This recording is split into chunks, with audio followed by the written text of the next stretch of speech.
Hello guys, welcome to my channel. My name is Alexis and you're watching Stargate Nation Reacts. So I have been watching a movie called Enough and it is one of my favorite movies. So this movie is about a woman named Slim and how she escaped her abusive husband. And this movie takes you on a roller coaster of emotions, of like all types of emotions. Like 1 minute you're angry, 1 minute you're sad, and then 1 minute you're joyful that she was able to escape. And this is how Slim escaped from Mitch. Now, we start off with how they met. They met in a diner that Slim was working in. Slim, alongside her co-workers, Jenny and Joe. Joe is the cook and Jenny is a co-worker friend. But they seem to be close, but any restaurant you walk in, a lot of the people seem to be close and they're not really that close, but they seem to be close. A customer walks in with a rose, strikes up conversation with Slim, asking her name. Slim's like, I don't tell no one my name. Nobody. Um, he tells her that he is a writer and he asks her out. He initially asks her out on a date. She says yes, but before she could say anything, another gentleman pops up and asks him, how much did your friends bet? How much is your friend's bet? And then he apologizes to Slim to let her know that the gentleman with the rose lied to her, that he was in there on a bet to get her number, which was for $200. And she was like, wow, I like that's all I'm worth, bro. Like $200. And he was like, not even that, and walks out. And we pan over to Slim and Mitch, who are now getting married. And Slim starts to explain to Mitch how Joe the cook is kind of a father figure in her life. So he treats her like his daughter, and that is why they're, of course, Mitch is rich if you didn't get the gist, but that is why he is so kind and loving to her. We do see Jenny starts talking to a man named Joe, and Joe, Joe be like, how am I guess to her, but we find out that Joe is actually Slim's ex-boyfriend from college. Yeah, so it's getting a little deep, just a little bit. So we go ahead on and we learn more about Slim and Mitch's relationship, where we see them prosperous and we see Jenny happy. They buy a house, which they didn't buy a house. They threatened a man out his house, pretty much, because that whole ordeal with Mitch going to the door, telling this man like, "Hey, like, you want to move. You don't got no reason to stay. You want to move." And the guy's like, "I'm not moving." You know how old people are. I'm not moving nowhere. And then Mitch hands him this letter, and then the guy's like, and then like cuts to them moving into the house. Wherever Mitch put on that paper, Mitch, let me know. Because if that's the way you can get a house, then let me do it. But anyway, and then we pan over to Mitch, which it looks like Mitch is at work and he gets an emergency call and he finds out that Slim is actually in labor with their baby girl. He's excited. He leaves his job site, like he runs on his job site, and then we see a cop car. Now, before I get into this cop car, there was that guy that was in a diner with the rose. After he told her that he was a writer, he told her that he lied and that he was actually going into law enforcement. And Jenny, not Jenny, and Slim said she also lied. She never read that book. And they cackled, and then he asked her out on the date, and then those events went down the hill. But now listen to this. So hear me out. Listen. You gotta listen, okay? So hear me out. S- Um, at that construction site, as he is leaving, we see a cop car, and the cop car kind of escorts Mitch to the hospital for the delivery of his daughter. So when he gets there, he's super excited. He picks up his daughter, he's kissing his wife, the usual, and his beeper go off. Now, this movie was made in 2002, so beepers were a thing. So his beeper went off. And out of her curiosity brain, any woman probably would have asked, "Who's that?" Because she did. She said, like, "Who is that?" Because I would have been like, "Who is that?"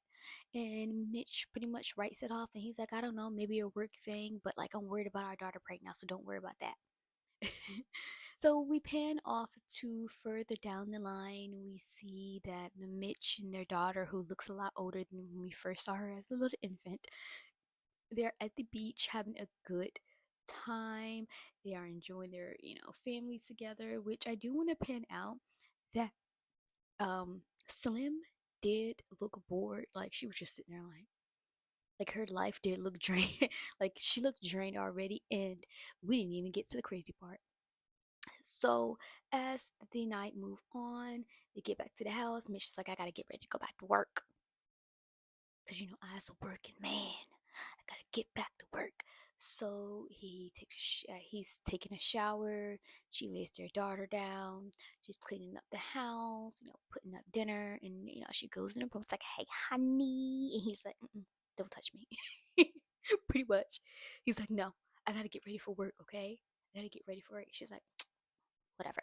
And so she goes into the kitchen. She starts to clean up their daughter toys. I guess she gets irritated with the daughter toys, and then she goes into the kitchen. As she's going into the kitchen, Mitch's beeper goes off again. Now, this time she did what anybody would have did. She picked up that page and said, hello. So if anybody don't know what a pager is something that's like this big, and it'll beep in a number. And once you pick up your cell phone or a payphone and put in that number that paged you, the number you will call that number. You get what I'm saying? Okay. So as the number is as she picks up Mitch's cell phone, because Mitch's beeper and his cell phone was next to each other, she picked up the beeper, seen the page, and called it. So when she called it, a woman's like, hello. Or she said, are you ready? Or something like that, she said. But she was like, hello. And my girl, someone's like, hey, yo, who this? And she's like, oh my God. And tries to hang up. And she's like, no, tell me. Come be a woman with me. Tell me. And the girl just hangs up, which I would have been hot. I would have been like, ooh, I'm ready to fight. Kidding. I wouldn't have been that way. I wouldn't have been that way at all. We shake my head, yeah. But anyway, so she just found out that her dude's stepping out on her. Like how would anyone like take that? Like how would you take it? Put in the comments down below. How would you take it? But she went off on him. I don't mean like going off like sliding on the wall crying going off. Like that's what she did. And she asked him, how can you do this? And he's like, it's a one-time thing. I'm sorry. I love you. And she's like, you promised me I was safe. And he said, you are safe. You are safe with me. And so they make up eventually. And then we pan to a different night. So we are this night she's cooking in the kitchen, and she just slams everything on the table, and like she's like, I can smell her on you. Are you serious? And she starts going off at him, which means Mitch got caught cheating again. Now this one Mitch kind of like, now you know. Oh well. That's why I say it's kind of like the C dramas, except for there is no scheming woman and they're like, she hit me. No. He pretty much was like, now you know. Well, like men and women had different needs, and like I'm gonna do me, and you can't do what she do for me, and that's why she's there. She's actually making our marriage better. She's doing this for us. She's doing this for you. And Slim's like, because that's what I would have been like. And Slim's like, I want a divorce.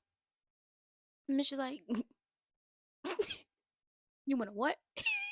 Because that's pretty much how I feel. Like that's pretty much how I felt. Mitch was like, you want to what?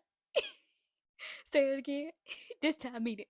Like that's how Mitch was acting. Like he wasn't laughing. He did have that little smirk on his face, but like he was looking at her like, girl, where you gonna go? Who you gonna call? But like that's pretty much what he was doing. And she's like, I want a divorce. And he's like, no. And she's like, well, I'm your wife. Treat me as such. And he just go, boom. And she goes, you can't hit me. He go, yes, I can. You my wife. Remember? You had nothing when I met. He pretty much like picked her up through the whole entire relationship. And then the first time she caught him cheating, he was like, oh, my bad. It's my fault. And then the second time, or how many ever times you've been cheating, because baby, it ain't clear at this point. It is not clear at this point. So, but for us viewers, it's the second time, which I think is more. But I digress from that. But after he hits her and she's like hysterical, because of who wouldn't be hysterical? I mean, I would have came out with a right hook because you hit me with your left, I'm gonna hit you with my right. And then, I mean, hey, sometimes it go left, sometimes it go right. But that situation went completely left because he did not give a care in the world that he just knocked her in the face. And you know what else he did? He said, you know what? Just so you won't do nothing stupid tonight, he takes her car keys, her wallet with her ID and our cars in it, and says, just so you don't do nothing stupid. So as he leave, she picks up the phone, but he knocks on the window like, hey, what you doing? And she goes, I'm calling your mom to let her know that me and I'm gonna call her daughter Abigail. Me and Abigail, because I'm gonna forget later on anyway. Me and Abigail can't go see her. And he like, oh, okay. Just remember your place now. And I'm going to go see Delaney. Peace out. With her keys and her wallet. So we pan over to the next day, and the next day she goes and sees his mother anyway. Now she leaves Abigail at home or at school. She goes to see him when Abigail's at school, and she has like they call them the beater sunglasses, the wife beater sunglasses, where the women have the big glasses to cover their eye. And so the mom comes to the car and she's like, what's going where's my grandbaby? Like, forget you, where my grandbaby at? I want to see my grandbaby. And she's like, yeah, she's not coming. And mom's like, oh yeah, I mean, you did tell me that with the phone. Like, I'm just trying to, like, why are you here? And then she takes off her glasses, and the mom's like, oh my God, what did you do to make him angry? Excuse me? See, now I gotta fight you. Now I gotta fight you. Because ain't no way. I gotta fight his mama now. Because ain't no way. I, eye for an eye, you know? I gotta fight your mama now. But anyway, that whole conversation is irritating me because what do you mean? What do you mean, Martha Stewart? Huh? What do you mean? Anyway, she's disgusted in that conversation. You can clearly tell Slim was clearly like heavily disgusted. I think anybody who's seen that scene was disgusted with that part because, ma'am, get your son. But anyway, we pan over to Slim going to talk to her best friend Jenny, and she's telling Jenny like, look what he did, like, what do I do? Like, I never thought that I would be this woman that get beat up by her husband. Like, this is not me. And Jenny like, I love you, but what do you want me to do about it? Like, I'm not about to go up in there by him. You see what he did to you, what you think he gonna do to me? It's not funny, but that's what Jenny was giving. Like, what do you want me to do about it? Um, so Jenny give her some really good suggestions. Either leave or call the police and leave. And she gets mad as soon as the police get put up, which I don't understand. I can sit here and try to say that I do, but I guess I don't. She's like, he's the father of my child. Why would I want him in jail? And she's like, well then why you tell me for? Pretty much. I'm just kidding. She didn't say that. I felt like after Slim leaving the diner, Jenny kind of felt more and more concerned for Slim's safety, because anybody would, any friend would, any cousin would, any bystander on a block that you told her that story to would feel scared for your safety. Now I do want to get something, because if I was Jenny, I still would have went to the police and put in an anonymous report, but just to have it documented for her later. But that doesn't happen. We see Jenny, I mean, we see Slim kind of take Jenny advice and she goes to the police station. And first of all, she's acting like she on drugs, okay? She's like tweaking over her head. I'm like, girl, calm down. It is okay. He is not in your vicinity. You looking like a crackhead in the police station. Girl, you're gonna end up with charges. So so she gets up to the front desk and she talks to an officer, and the officer, she's like, what if I have a friend that is getting abused by her husband? Um what should we do? And the cop is like, we should get over or get a police report done and get a restraining order. And she was like, what if they have a child? And it was like, oh, a child makes it a little bit more hard. But I think that that friend should come into the police station, have a conversation with us, and we can, go on from there. That answer wasn't good enough. That answer wasn't good enough for me either. Because what you mean, all we can do is get a piece of paper.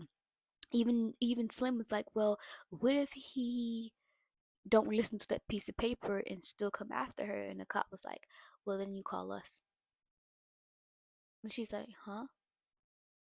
How long is it gonna take y'all to get there before he hurts her again? I was just like, well, ma'am, you gotta do something. I mean, you gotta do something. But in the officer's mind, she would, like I said, she was walking in there like a crackhead. But she, he could have been more kinder to her, should I say, of listening to her and saying, okay, this is another alternative you can do, or um, this is what else we can do. But this, think about this. I believe this is based off the 90s, because they did have pagers and stuff. So I'm guessing it was based off the 90s, but the movie was made in 2002. Well, came out in 2002. So I'm only assuming it was in the 90s. Um, I do think the officer did try, but like I said, there's not much the court system can do if you're not talking. Now, if she would have came in there and said, now I'm getting abused and my husband did this, but we do have a daughter. How can we keep both of us safe? Because I'm in fear of my life and in her life, which the officer did ask, is he abusive to the daughter? And she did say no. And then the officer was like, okay, that kind of makes it a little bad. The kind of not bad. That's not what I meant. He said that kind of puts it in a sticky situation, but you can get a restraining order. And she was like, what is that gonna do? Because what is that gonna do? We done seen it don't work with stalkers. So what makes you think it's gonna work with a crazy ex-husband who's filthy rich? Come on now. Now, remember I told you that Robbie, which we know his name now is Robbie. Robbie told Slim that he was working in law enforcement. Yeah, that one. Um, Apparently he was there when she had that conversation with with the cop. So Slim gets home, try to act like she won't out here trying to escape, and she's sitting at the dinner table, and Mitch is acting like he's catching her cheating. That's how Mitch is acting. Mitch is like, so what you do today? Hmm? And she like, oh, nothing. He like, you didn't do nothing. You didn't go to them diner with them dusty people, because that's pretty much what he said. You went to that diner with them dusty people, telling people our business. Why are you telling people our business for? What I do to you is what I do to you. That's pretty much what he said to her. That's literally what he said to her. And she unfortunately, she get hit again. Unfortunately, because she told their business and he didn't like that. And he also knew that she went to his mother, and he didn't bring up the police station. He wanted her to bring it up, but she didn't. Because why would she do that? Like, and he pretty much starts doing the same old routine of bringing her down, less than type behavior, loser. But he's just, I can't stand Mitch, and I just wanted to get in the ring and two-piece him myself, with a hammer down the flight of stairs. I'm just saying, violence is not the answer, but if he want to go there, I can go further. But anyway, so at this point, Jenny, I keep saying Jenny, but her name is Slim. Slim feels like she has no way out, and this is her attempt to escape. So, what she does is, while Mitch is sleeping that night, she grabs a water bottle and puts it in the toilet to make it sound like she's using the bathroom. She grabs her daughter, and for some reason, I have no idea why. Like to this day, I'm like, girl, just go. Why are you like? She was supposed to have all this stuff packed already with them already. Like she was supposed to have all this all done, but I guess it's her first time trying to escape an abuser, so she didn't understand that she's supposed to have all that stuff packed up and ready to go. So she's packing up her daughter's stuff and grab a little bit of what she could of her stuff, and so she's getting ready to go out the door. Before she goes out the door, Mitch wakes up, and Mitch does like this fright scare, and he starts beating the brakes off her. First, he tells her put the daughter down. He goes put her down, and he starts, yeah, he starts it again, and so she has Joe, one of Joe's colleagues, and Jenny in a car waiting for her so that she can leave. And they're like, she said she's going to turn her lights on or off if she's in trouble. They're looking inside the house, they don't see nothing. And Joe's like, forget this. She's like my daughter, and if this was my daughter, I would have went in that house. So they all get up and go inside the house, and they see Mitch just kicking her in her stomach. And they're like, stop. And he's like, no. He really like no. So at this point, Mitch brings out the toolie. Mitch brings out a tool, and Mitch says, let's see. If she leaves this house, I'm gonna find a way to plant drugs in her car. They're gonna see her as a druggie, and they're gonna think she's on drugs, and she will lose all custody of her daughter. I was like, oh my god, Mitch done thought of everything, huh? How about you be nice? You wouldn't be going through this if you were a nice husband, huh? But anyway, that's what he do. That's what he did, and so Joe was like, "You want to play those games? I can play it even better." Joe looks at the sleeping daughter and says, "Baby girl, wake up. Look at your father. Baby girl, wake up. Look at your father." And I guess this shocks Mitch because Mitch is like, "Are you serious right now? You gonna wake my daughter up and let her see me acting a fool? Are you for real?" Yes, Mitch, we for real. You needed that. You needed that. That old man said, "Oh, he ain't finna beat me up. I'm finna show him." So they wake up the daughter, and the daughter started like, "What's going on? Like, what's Uncle Joe? Like, what's going on?" Not Uncle Joe. I keep calling him Joe, and Joe is not his name, but I think his name is like Fernando. I think we don't call him Fernando. Fernando, because I was calling this man Joe, and his name's not Joe. His name is Fernando. We don't call him Fernando, who is the father figure to Slim. So Fernando wakes up their daughter and tells the daughter to look at her father because her father's being crazy right now. We need every single witness. But before he wakes up, the daughter, Mitch, tells him that he has every right to pew pew him because he broke into his house. Technically, Mitch is right. But then again, Slim can say that this is my family and friends. I asked them to come in to save me. But then again, we don't have abuse documented. So that was a sticky situation as well. And so the smartest thing that Fernando could have done was to wake up their daughter so that they could have another witness shown to what's going on. Because she's a little girl. I'm pretty sure she heard dad doing what he doing to her mom. I'm pretty sure she does. So after that, whole debacle, they are driving, they get to a hotel. First of all, Slim, come here. Slim, come here. Why would you use the card this man gave you? Like, why would you? You had to know. You had to know that he was gonna do what he was gonna do. Apparently, he froze her account, her cards. He froze her cards, so she ain't got nowhere to sleep. And so Jenny is like, you know what? I can get you a hotel room with my card, and you should be good for the night. Like, go relax. You should be good for the night. So they end up going down to this motel. So they went from a hotel to a motel. So they go into the motel, and they went from like the Ritz